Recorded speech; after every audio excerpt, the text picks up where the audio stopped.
Assalamualaikum warahmatullahi wabarakatuh. Selamat pagi semuanya. Pada kesempatan kali ini, kita akan membahas materi tentang analisis pasar.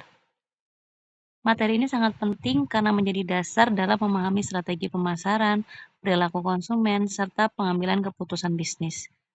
Semoga materi ini bisa menambah wawasan dan pemahaman kita semua ya. Selamat menyaksikan.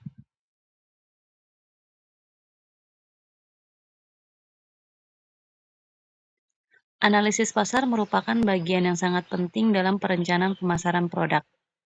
Melalui analisis pasar, perusahaan dapat mengetahui kondisi pasar, kebutuhan konsumen, serta peluang usaha yang ada. Dengan analisis yang baik, perusahaan dapat meningkatkan pendapatan dan keuntungan secara lebih terarah dan terencana.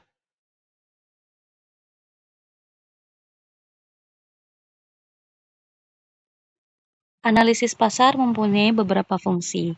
Yang pertama, membantu menentukan Unique Selling Proposition atau USP. Dengan analisis pasar, maka perusahaan dapat membuat fitur produk dan layanan yang membedakannya dengan pesaing di pasaran, yaitu hal yang membuat unik dari para pesaingnya. Yang kedua, adanya mengetahui kebutuhan pelanggan. Dengan adanya analisis pasar, pengusaha akan mengetahui alasan pelanggan menggunakan produk atau layanan yang ditawarkan. Selain itu, akan memberikan informasi mengenai pesaingnya.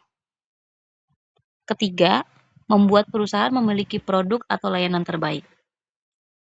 Dengan adanya analisis pasar memaksa perusahaan untuk melihat ke dalam dengan perspektif objektif.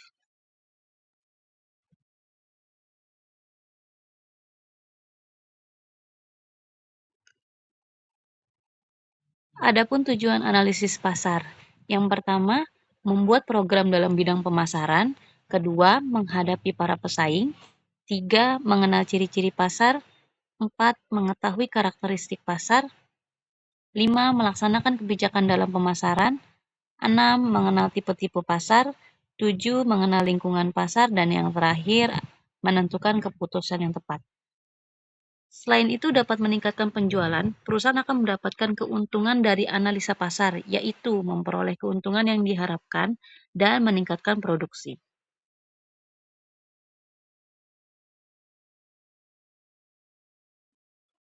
Keuntungan-keuntungan yang didapat antara lain, perusahaan dapat meningkatkan omset penjualan barang. Kedua, barang-barang perusahaan bersangkutan akan menjadi terkenal.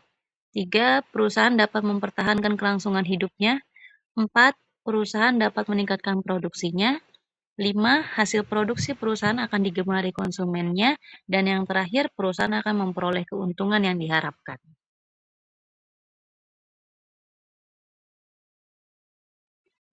Selanjutnya ada ruang lingkup analisis pasar.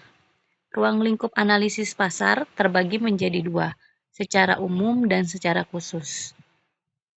Untuk yang secara umum, mencakup beberapa permasalahan seperti pengendalian dalam bidang pemasaran, 2. Pengumpulan data dan fakta, 3. Penafsiran data dan fakta, 4. Penyimpulan data dan fakta yang berhubungan dengan bidang pemasaran.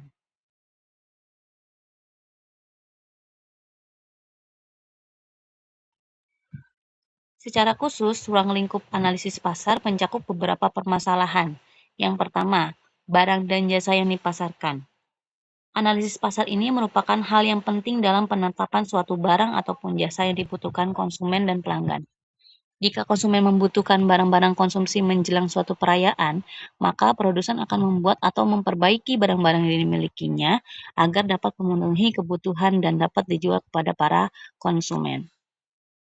Yang kedua ada letak pasar, sifat, dan karakteristik pasar. Sebagai seorang manajer pemasaran, dalam menjalankan tugasnya harus mengetahui tata letak pasar beserta sifat dan karakteristik pasar yang akan dituju. Tujuannya apa? Tujuannya itu untuk mempermudah manajer pemasaran menentukan target market, market strategi, dan segmentasi pasar. Yang ketiga ada organisasi pembelian.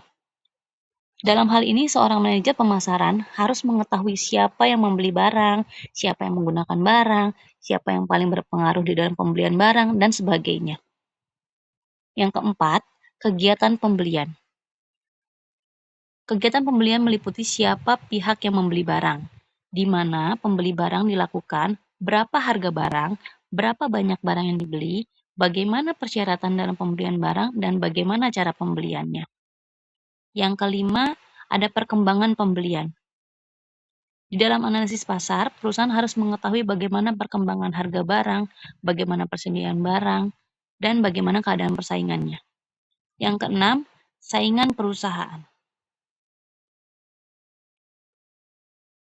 Di dalam analisis pasar, perusahaan harus mengetahui keadaan pesaingnya. Apakah ada saingan yang melakukan tindakan mengejutkan atau adakah saingan yang tidak sehat?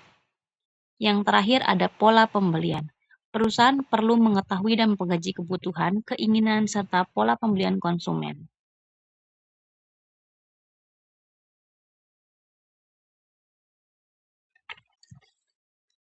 Selanjutnya ada faktor yang mempengaruhi analisis pasar. Ada 6 faktor yang harus dipengaruhi analisis pasar. Pertama, faktor selera. Selera konsumen merupakan salah satu faktor yang harus diperhatikan dalam menyediakan barang dan jasa.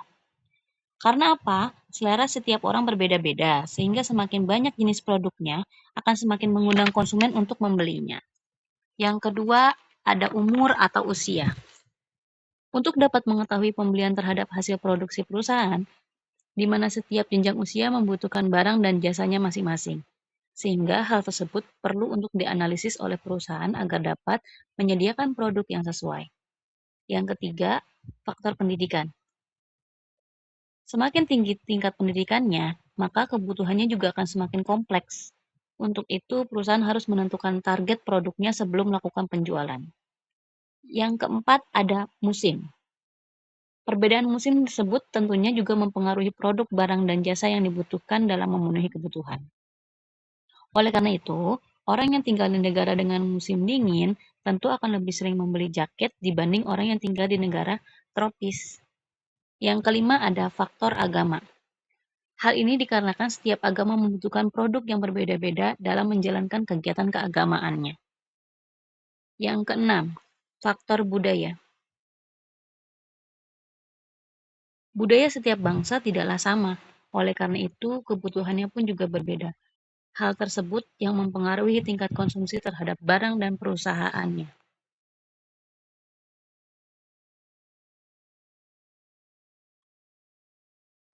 Nah, demikian materi tentang analisis pasar yang dapat Ibu sampaikan. Semoga materi ini dapat menambah pengetahuan dan pemahaman kalian mengenai pentingnya analisis pasar dalam kegiatan pemasaran. Terima kasih atas perhatian kalian. Wassalamualaikum warahmatullahi wabarakatuh.